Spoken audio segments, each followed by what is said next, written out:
Galerinha, tudo bem com vocês? Pessoal, nessa aula de hoje nós vamos falar sobre vírus. E sempre quando a gente fala em vírus vem aquela velha pergunta: vírus são seres vivos ou não? Nessa aula de hoje nós vamos falar um pouco sobre isso.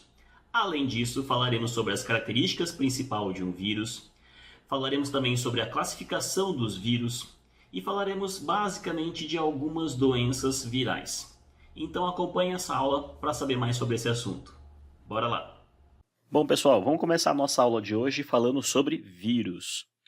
Bom, antes da gente começar a falar sobre as características dos vírus, vamos primeiramente entrar naquela velha discussão para saber se vírus pode ser considerado um ser vivo ou não. Bom, quando eu pergunto o que é um ser vivo, parece ser uma pergunta tão óbvia, mas a definição para ser considerado um ser vivo às vezes é difícil. E para isso, nós colocamos aqui uma série de requisitos que um ser vivo deve preencher para que ele seja efetivamente considerado, então, um organismo vivo. Se ele não preencher nenhuma dessas, ou deixar de preencher alguma dessas condições, ele não pode ser considerado, então, um organismo vivo. Então, vamos analisar quais seriam essas condições. A primeira delas seria a composição química. Então, os seres vivos devem ter uma composição química específica com base em matéria orgânica, formada principalmente por aqueles elementos químicos de carbono, hidrogênio, oxigênio, nitrogênio, fósforo e enxofre. Eles precisam ter também uma organização celular. O que seria essa organização celular? Seria, então, baseado em células. Então, para ser um ser vivo, esse organismo precisa ter uma célula, pelo menos, né? Então, ele precisa ser, no mínimo, unicelular. Para ser unicelular, então, ele pode ser também procarionte ou eucarionte, né? Lembra aquelas dois tipos de células básicas ali, né? Com envoltório nuclear, seriam os eucariontes, sem um envoltório nuclear, seriam os procariontes, tá? É lógico que tem outras diferenças, mas aqui eu quero ser bem sucinto nessas explicações para não ficar muito extensa essa aula. Além disso, eles precisam ter a capacidade de se reproduzirem, tá? E se reproduzirem sozinhos. Sozinho eu digo assim, por esforço deles, né? Não precisa depender de que uma outra pessoa, um outro organismo, né, participe em questão, tá? Nessa capacidade reprodutiva, então, para se gerar descendentes, através de reprodução sexuada, reprodução assexuada, tá? Precisa reagir a estímulos. O que seria essa reação a estímulos? Ela pode ser na forma de movimento, ela pode ser, né, o movimento ele pode ser brusco, ele pode ser lento, como uma planta, por exemplo, que vai crescendo em direção ao sol, tá? Ele pode ser também uma mudança físico-química da célula, pode ser uma alteração de cor, tá? Não precisa ser necessariamente com um movimento rápido. Então é isso que eu quero dizer com essa reação a estímulos. Ele precisa ter metabolismo próprio. Então, esse ser vivo precisa ter um metabolismo que funcione, né? Que realize síntese de novas partículas ou quebra de partículas, tá? E eles precisam passar por adaptação e evolução. Consequentemente, se eles têm material genético, esse material genético vai estar suscetível, né, à ação do meio ambiente de seleção, né? Portanto, o meio ambiente selecionaria as características mais vantajosas, e isso, né, durante esse processo evolutivo no decorrer das gerações. Ok? Então, essas 6 condições aqui, ó, são condições mínimas que um organismo precisa ter para que a gente considere ele sendo vivo. Bom, agora quando a gente fala de vírus, os vírus, tá, eles não conseguem se reproduzir sozinho. Sozinho eu digo não que precise de um parceiro, alguma coisa nesse sentido, né? Ele precisa parasitar uma outra célula, porque o vírus, ele tem, na sua constituição, ele é tão simples que ele não tem todo o maquinário necessário para poder fazer a sua reprodução, gerar cópias de si mesmo. Então ele precisa estar parasitando o interior de uma célula e utilizar todo o maquinário celular da célula hospedeira a favor dele para que possa produzir cópias para ele, tá? Cópias dele para ele. E, além disso, eles não possuem células, tá? Então, essas condições aqui, ó, eles são organismos, então, chamados de acelulares, tá? Porque eles não são constituídos por célula. E eles não conseguem se reproduzirem se não estiver parasitando o interior de um outro organismo. Portanto, também não vão ter um metabolismo próprio, tá? Então, essas condições, como eles não preenchem aqueles pré-requisitos, né, aqueles 6 que eu passei anteriormente, os vírus eles não podem ser considerados seres vivos. Então, como que a gente se refere a vírus? Coloquei aqui embaixo para vocês, ó, nos referimos a eles como sendo seres acelulares, parasitas intracelulares obrigatório. Por quê? Porque eles não são formados por célula, por isso que são acelulares, e são parasitas que têm que ficar obrigatoriamente dentro de uma célula, para que ele possa, então, utilizar todo o maquinário celular a favor da reprodução, certo? Só coloquei aqui para vocês, por curiosidade, vírus, a palavra vírus, ela veio do latim, e ele significa veneno, ou então toxina, tá? Justamente por aquela condição em que a gente já presume que todo vírus ele vai ter que parasitar uma célula. Se é um parasita, ele vai causar algum mal, tá? Portanto, né, ele dá essa ideia de sendo alguma coisa tóxica, alguma coisa venenosa, porque acaba lesando a célula hospedeira. Certo?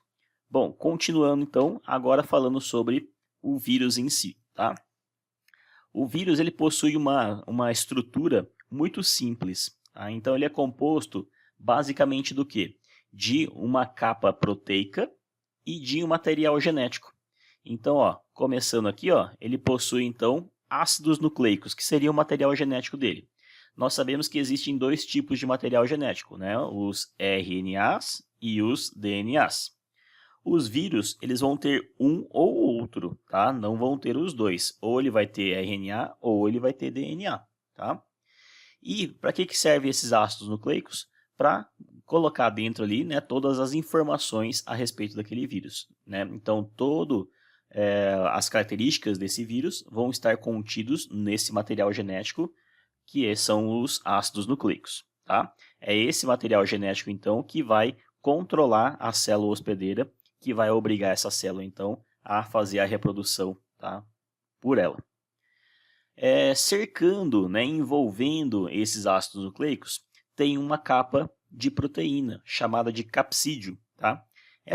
Esse capsídio, ele está ilustrado aqui, ó, né, nesse lilás aqui na figura, é justamente essa capa que vai proteger e envolver esse material genético, tá? É ele que vai ser utilizado para se colocar esse material genético no interior de uma célula, tudo bem? Bom, além disso, alguns vírus, não são todos, eles podem ter um envelope de glicoproteínas, tá? São proteínas, também são associados, né, a uma capa de gordura, né, de lipídios, tá? E esse envelope de glicoproteínas, ele serve então como um revestimento externo ainda, tá? Então ele delimita ainda o espaço exterior. Eles vão ter algumas proteínas aqui, ó, que estão ilustradas aqui, que servem justamente para fazer um reconhecimento. Então são elas, né, que são as proteínas responsáveis por reconhecer a célula hospedeira, né? Então alguns vírus são específicos para determinados tipos de células. Quem faz esse reconhecimento de qual célula é, né, a especificidade dela, são essas glicoproteínas presentes então nesse envelope aí externamente, tá? Nem todos os vírus possuem esse envelope de glicoproteínas, tá? E os vírus também, né, dependendo do tipo de vírus, eles possuem diferenças nesses envelopes de glicoproteínas, tá? Então cada tipo de vírus vai ter o seu tipo de envelope aí, certo? Entendidos? Bom, essa é a estrutura básica, então, de um vírus. Aí, falando sobre a classificação dos vírus. Existe, sim, uma classificação, né? Na verdade, não é uma classificação, existem várias classificações. Eles podem ser classificados, por exemplo, quanto à presença ou ausência desse envelope, né? Tanto é que alguns são chamados de envelopados, quando ele possui esse envelope, né? E não envelopados, quando não possui envelope por fora, tá? Também podem ser classificados de acordo com o formato dos capsídeos, né? Então tem capsídeos de diferentes formatos, e a gente pode classificar também de acordo com essa característica, tá? Mas aqui, o que nós vamos adotar para essa classificação é a classificação que é mais comumente, né, utilizada, que é de acordo com o tipo de material genético que esses vírus vão carregar, tá? Bom, então com isso nós vamos ter os vírus de DNA e os vírus de RNA, basicamente, tá? Ah, mas tem vários subtipos aqui. Vai ter alguns subtipos aqui, né? Então vamos entender como que é, né? O que são cada um desses subtipos aí, tá? O vírus de DNA, nós temos dois tipos, tá? Podemos ter aí, né, alguns que têm DNA de cadeia dupla, que é o normal, né, que nós conhecemos, né? O DNA sempre é uma fita dupla, tá? Isso é uma regrinha que vale para os seres vivos, tá? Aqui para os vírus existem também vírus de DNA, só que de cadeia simples, tá? Então, ao invés de ter dois filamentos unidos ali, né, é um filamento só, tá? Existe esse tipo. Bom, o DNA de cadeia dupla, tá, também chamada de double-stranded DNA, tá? Então, DS significa de cadeia dupla, né? Um exemplo dele é o vírus da herpes. E o de cadeia simples, tá, que seria ssDNA, né, de simple strand, ele significa, um exemplo dele seria o vírus que causa a parvovirose, tá? O vírus da herpes é aquele vírus, né, que a herpes labial simples, por exemplo, que causa aquelas verrugas, tá? É um tipo desse vírus aqui. E a parvovirose é um vírus que, para quem tem um animal de estimação aí, né, um pet em casa, fica muito preocupado com essa parvovirose, porque ela afeta principalmente cães, tá? Ela acaba causando uma doença no intestino, né, causando ulcerações, lesões no intestino. Os cães podem fazer fezes com sangue, ficam muito fracos. Eles afetam principalmente filhotes, né? E muitos casos leva à morte dos cães, então contaminados por parvovirose. Existe um tratamento, tá? Mas esse tratamento ele tem que ser feito logo no início, tá? E mesmo assim corre-se um risco grande ainda de morte desses cães, tá? Bom, agora em relação aos vírus de RNA, quais são os subtipos aqui?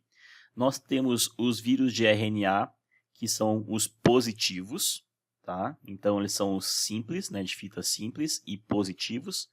O que significa RNA positivo? Significa que a partir da leitura desse RNA mensageiro já são feitas, né, as expressões virais, as produções de proteínas, de novos material genético do vírus, né? Então a leitura é feita diretamente dele aqui, tá?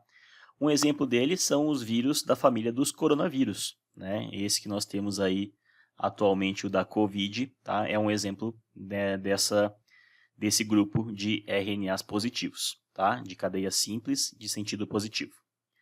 Temos também os RNAs de cadeia simples, só que de sentido negativo. O que significa esse sentido negativo? Significa que esse material genético, então, né, com base em RNA, ele precisa ser primeiro transformado de negativo, ele faz uma cópia para um RNA positivo. Para depois esse RNA positivo, ele ser feito a leitura dele, para ser feito a expressão de proteínas e ácidos nucleicos, tá? Então, ele precisa passar por uma síntese antes, né, prévia, transformando ele positivo para depois ser lido. Exemplo disso é o vírus da raiva, tá? Que também podem afetar aí animais, mas esse vírus da raiva pode ser passado para a gente também, para seres humanos, tá? E temos um grupo aí, apesar de não ser muito frequente, muito comum, né? Nós temos um grupo aí que possui RNAs de cadeia dupla. Sim, cadeia dupla, né? Então existe RNAs duplos aqui, ó, double strand, tá? Exemplo disso são os rotavírus, tá? E aí nós temos além disso, né, um terceiro grupo aqui, ó, que são os vírus que têm transcrição reversa. Ou seja, de DNA ele transforma para RNA e de RNA ele transforma para DNA. Ele faz essa transcrição reversa, tá? Ele faz essa transformação de um tipo de ácido nucleico para o outro.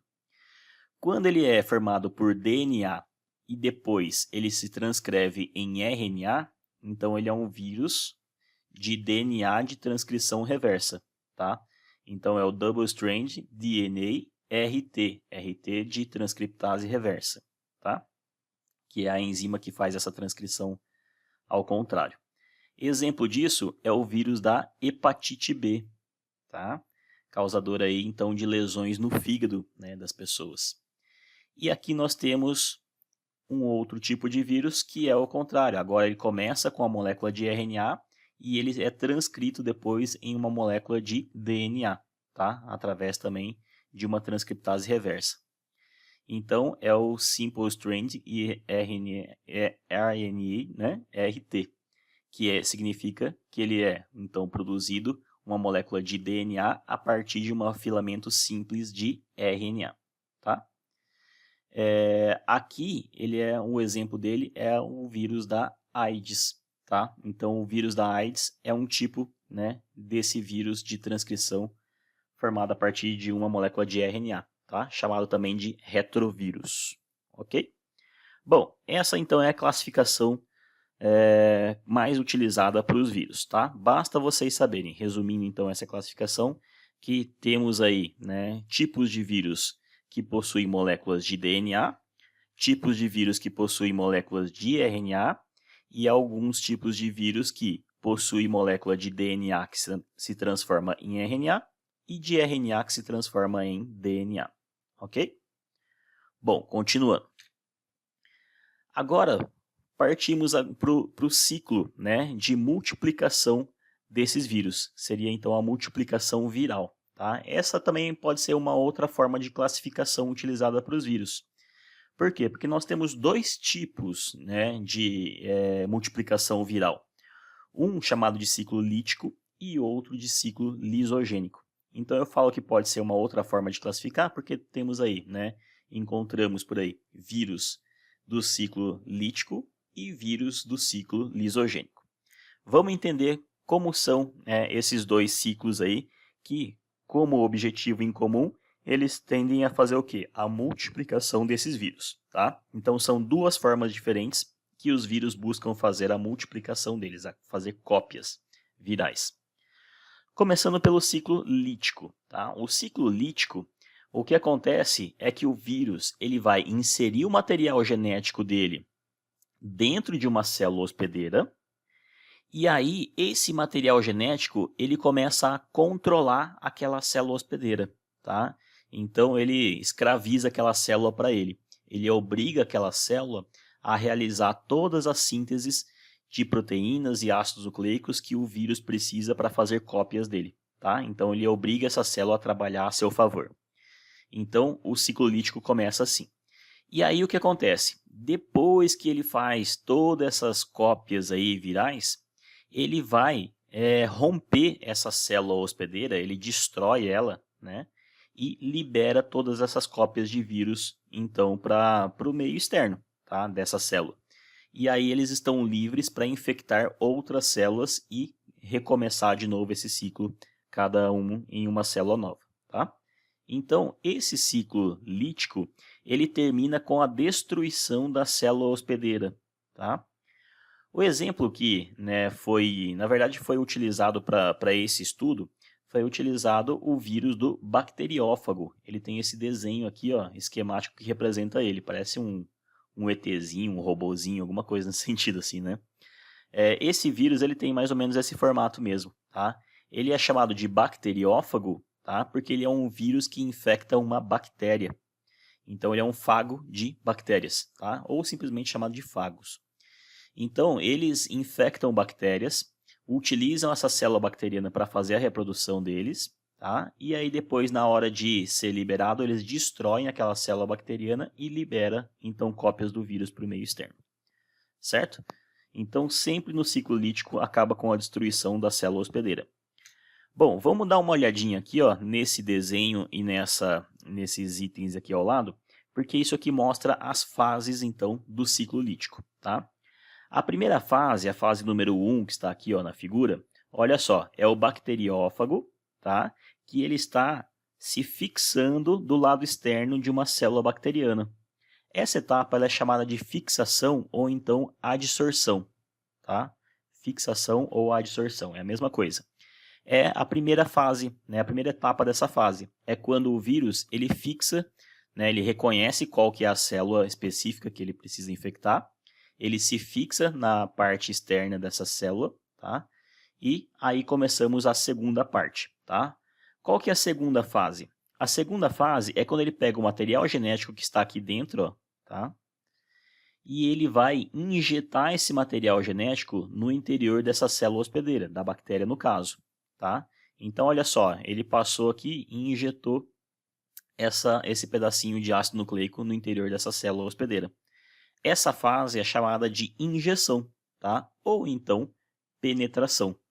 Quando então o fago ele injeta esse material genético dele para o interior da célula hospedeira. E ela pode ser de 3 formas, tá? Essa forma com que ele é injetado. De forma direta, que então o material genético ele vai ser inserido lá dentro diretamente, igual está mostrando nessa figura aqui, né? Então só o material genético ele é injetado. Ele pode ser por fusão do envelope viral, né? Então aquele envelope viral que eu mostrei para vocês na figura lá anterior, tá? Que tem aquela capa de glicoproteínas, ele pode se fundir à membrana, né, da célula hospedeira, e aí ele joga o conteúdo do interior dele, né, lá para dentro da célula hospedeira, tá? Ou pode ser por endocitose, que significa que a célula hospedeira ela é que vai englobar o vírus, né? Então é por ela que ela vai lá, engloba o vírus e põe o vírus para dentro, certo? Então essas 3 formas são as formas com que o material genético de um vírus pode ir parar no interior de uma célula hospedeira. Por uma injeção direta do material genético, por uma fusão do envelope, né, de glicoproteínas, ou então por uma endocitose, quando a célula hospedeira é que engloba o vírus e coloca ele para dentro. Bom, passada essa fase então de injeção do material genético, agora os vírus assumem o controle dessa célula hospedeira. O que eles começam a fazer? Eles começam a mandar essa célula hospedeira a sintetizar as partículas virais, né? Então, todos os componentes do vírus. Então, fala assim, você vai começar a produzir cópias do meu material genético. Aí, em outro determinado momento, ele fala, agora você vai parar e vai começar a produzir as cápsulas, né? Que é o capsídeo, né, de proteínas, que vai envolver esse material genético, tá? Então, ele vai produzindo essas partes dos vírus, tá? Então essa é a fase de síntese. A próxima etapa, o que ele vai fazer? Ele vai fazer essa célula montar os vírus. Assim, então eu já fiz, né, obriguei essa célula a produzir cópia do material genético e já obriguei ela a produzir cópia do capsídeo. Agora eu vou falar para ela começar a montar os vírus. Então ele vai pegar o capsídeo, vai colocar um material genético lá dentro, tá? E vai começar a montar novas cópias virais aí. Chega um momento em que essa célula está tão tomada, né, de cópias de vírus lá dentro, tá tão cheio, que ele fica, né, inchado, essa célula fica cheia de cópias lá dentro, né? E aí ela ocorre a liberação de enzimas que começa a fazer a ruptura da membrana plasmática, tá? Essa enzima é chamada de lisozima, tá? Essa lisozima é a mesma que a gente encontra, por exemplo, na nossa lágrima, né? E ela começa a fazer a destruição da membrana plasmática que envolve essa célula hospedeira. E aí, ocorre a etapa 5, que é a ruptura dessa célula e liberação dessas cópias virais para o meio externo, tá? Agora temos o que? Temos um monte, dezenas de cópias de vírus espalhadas aí. Então, a partir de um vírus que infectou uma célula, no final de um ciclo lítico, ela faz a destruição dessa célula e liberação de dezenas de cópias de vírus aí, tá? E assim vai se dando a multiplicação das cópias virais. Cada um desses vírus liberados vai infectar uma nova célula, vai produzir mais dezenas de células e matar uma célula hospedeira, e assim por diante, tá? A gente costuma falar que nessa fase de liberação, então, né, cada vez que ocorre essa fase de liberação de uma grande quantidade de vírus, é quando ocorre, né, um pico ali no sistema imune e ocorre, então, uma fase febril, né? Então, ela é acometida por uma febre quando ocorre, né, essa rápida multiplicação viral, certo? Bom, agora, né, essa fase aqui, esse slide aqui está mostrando aquela figura com mais detalhes. Só para ficar bem claro e vocês não esquecerem isso. Primeira fase, que é a dissorção ou fixação, né? Então é quando o vírus ele se acopla aqui do lado externo da célula. Segunda fase seria a fase de injeção, né? Quando o vírus ele injeta o material genético dele dentro da célula hospedeira. A terceira fase, esse material genético agora começa a ser lido, né, e toma conta da célula, mandando essa célula fazer a síntese de partículas virais, tá? A quarta seria a montagem, tá? Então ele pega e começa a montar, né, os vírus a partir dessas partes virais que foram produzidas. E a quinta seria a fase de liberação, tá? Onde ocorre a ruptura da célula hospedeira e novas cópias virais começam a ser liberadas aí para o meio externo, certo? Então essa fase são as cinco etapas do ciclo lítico. E agora o ciclo lisogênico. O ciclo lisogênico ele tem uma pequena diferença. O vírus, quando ele infecta uma célula, ele vai inserir o material genético dele dentro, né, da célula hospedeira, só que agora esse material genético, ó, ele vai ser agregado ao genoma, tá? E significa então que, ó, tá vendo que o vírus foi lá e injetou o material genético dele dentro dessa célula. Ao invés desse material genético viral começar a controlar essa célula, o que ele faz? Ele pega e ele é inserido, ó, dentro do genoma da célula hospedeira. Então, ele vai se incorporar, ó, tá vendo que ele está chegando mais perto aqui, está chegando mais pertinho aqui, e aqui, ó, ele está incorporado já o material genético da célula hospedeira, tá? Então, agora ele faz parte do material genético dessa célula que foi contaminada. E o que é a diferença agora? A diferença é que como ela faz parte agora desse material genético, essa célula ela vai se reproduzir normalmente, né? Então, essa célula, vamos supor que é a célula bacteriana de novo, ela vai se dividir por bipartição e vai formar duas novas células filhas aí, né, no processo natural dela, que já faria isso. Quando ela faz isso, ela gera duas cópias, né? Então ela gera duas células filhas que possuem o material genético viral, tá? Só que nessa etapa aqui, esse material genético viral, ele simplesmente está inserido lá no meio, ele não está causando nenhum mal ainda para essa célula hospedeira. Ele está só sendo, né, multiplicado aí em outras células ali, tá? Mas até então não acontece nenhum sintoma se por acaso for uma doença.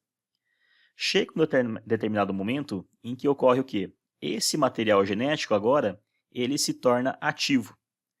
Quando ele se tornar ativo, ele vai sair daqui, né, ele vai sair dessa posição que ele está agregado ao genoma da célula, e ele se isola de novo e começa a ficar ativo entrando onde? Entrando agora num ciclo lítico, tá? Então, o ciclo lisogênico, ele faz esse percurso. O material genético é inserido, ele se integra ao genoma da célula hospedeira, a célula hospedeira se divide normalmente, né, reproduzindo cópias aqui desse material genético nas outras células, e chega um determinado momento em que esse material genético viral, ele se torna ativo, entrando num ciclo lítico, e aí começa todas aquelas fases que eu passei para vocês anteriormente, né? Aí ele se torna ativo, começa a sintetizar, faz a fase de síntese, né, de partículas virais, faz a fase de montagem, faz a fase de liberação e libera novas cópias virais aí para o meio externo, tá? Então, num ciclo lisogênico, ele começa incorporando material genético e termina depois com um ciclo lítico, tá? Bom, exemplo desses ciclo lisogênico é o vírus da AIDS e o vírus da herpes, tá? Por isso mesmo é que eles demoram muito para aparecerem os primeiros sintomas dessas doenças.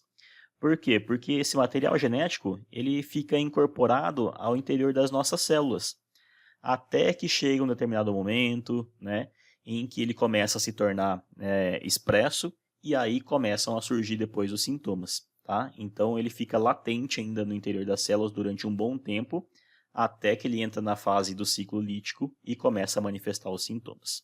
Tudo bem? Bom, aqui eu coloquei para vocês esses dois ciclos agora, né, num esquema ali. Então, vamos começar pelo ciclo lítico, que foi o primeiro que a gente falou. Então, ó, o vírus, tá, ele reconhece a célula hospedeira, faz a sua fixação na parte externa, faz a injeção do material genético. Esse material genético começa a produzir cópias virais, tá? Faz a montagem e depois faz a liberação de novos vírus, tá? Esse é o ciclo lítico. O ciclo lisogênico acontece quando um DNA viral, né, ele é colocado dentro, né, da célula hospedeira, tá? Então aqui ó, veio o vírus, acoplou, colocou o DNA viral ali. Esse DNA viral ele vai fazer o que? Ele vai se integrar agora ao genoma. Tá vendo? Ó, que ele entrou agora dentro do genoma da célula hospedeira. Essa célula começa a se reproduzir normalmente, ó, produzindo 2 novas células aqui. Chega um determinado momento em que esse DNA viral ele se torna ativo e ele vai sair desse genoma e entra para um ciclo agora ativo e lítico. E vem para esse ciclo aqui. Ó. Faz agora novas cópias virais, faz a liberação de vírus. Certo? Então olha como os 2 ciclos eles têm ligação, porque um ciclo lisogênico ele vai terminar em ciclo lítico. Belezinha? Bom, partindo agora para a parte final dessa aula, vamos falar rapidinho sobre as principais doenças virais e depois falar um pouquinho sobre vacinas. Eu não vou me aprofundar aqui em doenças virais e nem muito menos em vacinas, porque a gente vai ter uma aula específica sobre isso, tá? Um comparativo aí de doenças virais e bacterianas e depois, né, uma aula sobre imunização, né, sobre vacinas, sobre antibióticos, sobre soro, tá? Então, aqui eu vou passar só a parte superficial. As principais doenças virais aí que nós temos, tá? Coloquei aqui a primeira como sendo a varíola, tá? A varíola por quê? Apesar de hoje o vírus da varíola não estar mais, né, presente aí, distribuído na população humana, né?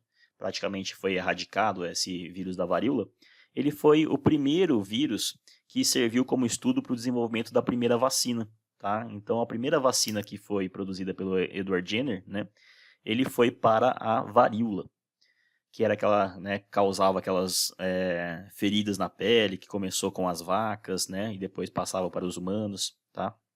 Na outra aula eu vou contar certinho essa história.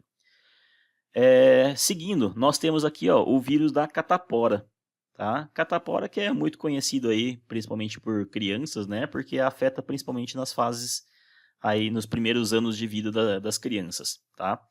Ela também é conhecida como herpes zoster, tá? Quando ela acomete adultos, ou então varicela, né? Então, quando acomete crianças a gente chama de catapora, quando aparece em adultos a gente chama de herpes zoster, tá? Outra doença comum aí nas fases, né, de crianças é a rubéola, mas aqui é principalmente e preocupante para gestantes, tá? Porque a rubéola ela pode ser passada pro feto, né, e causar aí malformação, aborto, etc. e tal, tá? O sarampo, que é uma doença também que acomete bastante crianças aí, e é uma doença que agora é muito preocupante, porque o sarampo ele está voltando, né? E começando cada vez a ficar mais frequente na nossa população. E isso é um alerta para que todos sejam vacinados, né? Então, essa campanha que muitos começam a fazer sem cabimento nenhum, que é o movimento anti-vacina, acabou trazendo de volta algumas doenças que antes estavam, né, praticamente erradicadas e hoje elas voltaram. E o sarampo é uma dessas doenças aí. O sarampo é altamente contagioso, né? Então, uma pessoa com sarampo aí, ela tem um potencial para passar para muitas outras aí que estão em volta dela, tá? Temos aí o sarampo, né, que ele causa, né, manchas vermelhas na pele, febre muito alta, né, quadros aí de, né, obstrução nasal, tosse, tá? É bem preocupante. A cachumba, que é uma outra doença também comum aí em crianças, né? A cachumba que ela causa inflamação, principalmente, né, nas glândulas salivares, tá? Por isso que a cachumba ela começa a inchar o pescoço da criança e ela tem dificuldade de engolir, né, de falar, não pode fazer esforço. Quando a cachumba não é muito bem tratada, ela pode descer para as gônadas, né, causando esterilidade, né, masculina e feminina, tá? Eu coloquei asterisco nessas aqui, ó, né? Porque essas aqui, ó, catapora, rubéola, sarampo e cachumba, as 4, elas têm uma vacina que essa é a vacina da quádruplice viral, tá? Então, as 4, quando você toma aquela vacina quádrupla, né, ela já está valendo para essas 4 doenças, de catapora, rubéola, sarampo e cachumba, tá? A varíola também já falei que tem vacina, tá? Essas primeiras que eu coloquei aqui são todas que têm vacina, tá?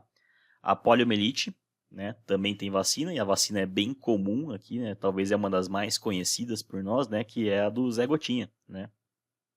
É aquela vacina que é via oral, tá? A poliomielite, também conhecida como paralisia infantil, ela vai afetar o sistema nervoso, causando problemas também de controle muscular, degeneração muscular, tá? Então, por isso que ela começa a paralisar as pessoas infectadas, justamente por uma degeneração tanto muscular quanto do sistema nervoso que controla esses músculos, tá? Gripe, né, que também possui vacina, a gente toma praticamente todo ano, a gente toma uma vacina aí para gripe, tá? Febre amarela, tá? Febre amarela também temos vacina, tá? Inclusive é obrigatório, né, essas vacinas da febre amarela se você for fazer uma viagem, por exemplo, internacional, né? Você é obrigado a ter uma comprovação da vacina para febre amarela, tá? Muitas pessoas que acabam, até uma curiosidade, porque muitas pessoas acabam fazendo essa campanha anti-vacina, porque a vacina é não sei o quê, porque a vacina é não sei o que lá, blá, blá, blá, blá. Fala um monte que não vai tomar, mas quando é para viajar para o exterior, para ir para a Europa, para viajar, para ir para os Estados Unidos, para Disney, aí a pessoa toma a vacina da febre amarela, né? Então é um pouco contraditório essas falas aí, né? Da raiva, tá? A vacina da raiva que a gente conhece bem, que é dado aí principalmente para os cães, para os pets, né? Porque eles afetam muito cães, tá? A raiva, tá? Ela é uma doença que ela acaba sendo caracterizada assim, né? Muitas pessoas falam quando o cachorro tá babando, né? Porque ele tá com raiva, espumando pela boca, etc e tal, né?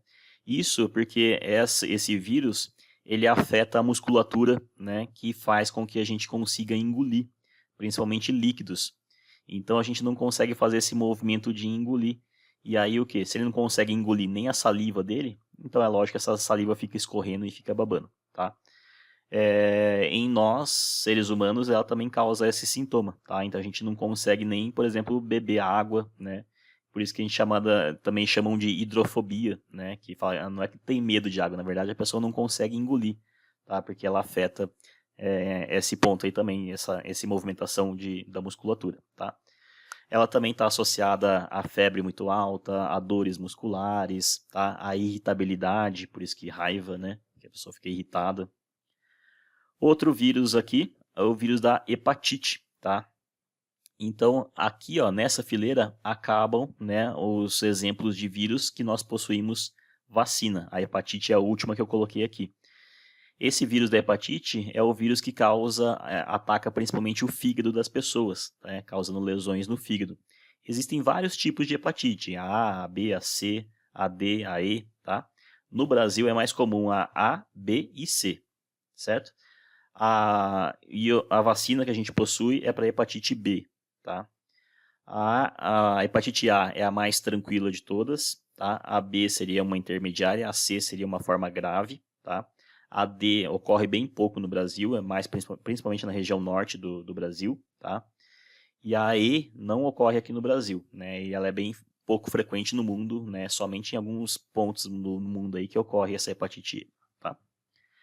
Bom, essa outra fileira que eu coloquei para vocês começa com as mais bobinhas, né? É o vírus do resfriado, que é diferente de uma gripe, né? Tem gente que acha que é o mesmo vírus, só que a pessoa, né, o corpo da pessoa combateu mais rápido. Na verdade, está errado isso, né? O vírus do resfriado é um outro vírus, tá? Que causa sintomas mais brandos, né, do que um vírus da gripe, por exemplo. O vírus da herpes labial, tá? Que causa algumas verrugas ali na boca, nariz, né? Causa algum incômodo, um pouco de dor ali, mas nada além disso, tá? O vírus da mononucleose, também conhecida como a doença do beijo, né? É um vírus assim que causa alguns certos incômodos, né? Mas ela é tratada em casa mesmo, né? Então não tem grandes riscos para a pessoa, embora haja alguns sintomas que incomodam ali a pessoa, tá? E agora esses últimos são os mais graves aí, né? O vírus da AIDS, tá? O HIV, tá? que a gente vai falar bastante sobre ele ainda, né, que ele ele debilita o nosso sistema imune, né, então muitas pessoas que morrem de AIDS não morrem por causa dos sintomas da AIDS, mas sim por causa de doenças oportunistas, né, que como abaixou o sistema imune, acaba surgindo outras doenças que infectam a pessoa. O vírus da dengue, que é o vírus transmitido através da picada de mosquitos, né, causa dores musculares principalmente, né. O vírus do ebola, né, uma doença endêmica ali nas regiões da África, tá? Altamente letal. O vírus da meningite, que causa inflamações na meninge, né, que é aquele líquido que protege o nosso sistema nervoso, tá? Também é letal se não for cuidado. E o vírus da síndrome respiratória aguda, né, que é do SARS, que é o vírus que nós temos aí da COVID, tá? Então, esses 5 últimos aí, são doenças mais graves que nós temos aí e não temos nenhuma vacina até então, né? Só lembrando que o da SARS, né, eu coloquei aqui como não tem vacina, porque essas vacinas atualmente que nós temos disponíveis aí, elas ainda, né, são vacinas que não são as definitivas, tá? Elas são vacinas que foram liberadas de maneira emergencial, mas ainda não são as definitivas, certo? Bom, e para encerrar essa aula, toda doença viral, ela tem que ser combatida por quem? Por vacinas, tá? E o que seria uma vacina? A vacina, ela é uma medicação que ela é preventiva. Então, a gente não toma vacina se a gente tiver com a doença ou depois de ter tido a doença. Nós temos que tomar a vacina antes de ter a doença. Por isso que ela é chamada de preventiva. É para prevenir que a gente pegue essa infecção viral, certo? Ela foi desenvolvida por um médico chamado de Edward Jenner, tá? Lá em 1789, para o vírus da varíola que eu comentei lá com vocês. A fabricação da varíola, a fabricação da vacina, ela é feita com a utilização do próprio vírus, tá? Enfraquecido ou inativado. Muita gente fala, feito com um vírus morto, mas se a gente falou que vírus não é um ser vivo, ele também não pode ser um morto, né? Então a gente chama de vírus inativado, tá? Ou enfraquecido quando ele ainda permanece ativo, mas muito, muito pouco ativo, né? E essa imunização causada pelas vacinas é uma imunização do tipo ativa. Por que ativa? Porque quando a gente toma a vacina, tá? Essa vacina ela vai obrigar o nosso corpo a produzir as nossas defesas. Ao contrário, por exemplo, de um antibiótico, de um soro, né, antiofídico, por exemplo, que ele já está injetando em nós a própria medicação que vai combater essa doença. A vacina não. A vacina ela obriga o nosso corpo a produzir as defesas necessárias para essa infecção, tá? Por isso que a gente chama ela de imunização ativa, porque ela obriga o nosso corpo a trabalhar, tá? Enquanto que um soro antiofídico, por exemplo, é injetar os próprios anticorpos, né? Então já seria uma imunização do tipo passiva, certo? O último slide aqui é só para mostrar justamente a diferença de 2 tipos de vacinas, né?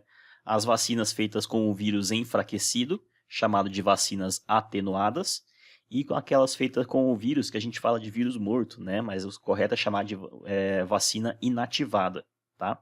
Tem essas dois tipos de vacinas. Cada uma tem os seus prós e os seus contras aí, né? A atenuada, ela garante para a gente uma longa durabilidade em relação à proteção, tá? Já a vacina inativada, ela é mais curta esse período de proteção, então requer que a gente tome reforços dessa vacina constantemente, tá?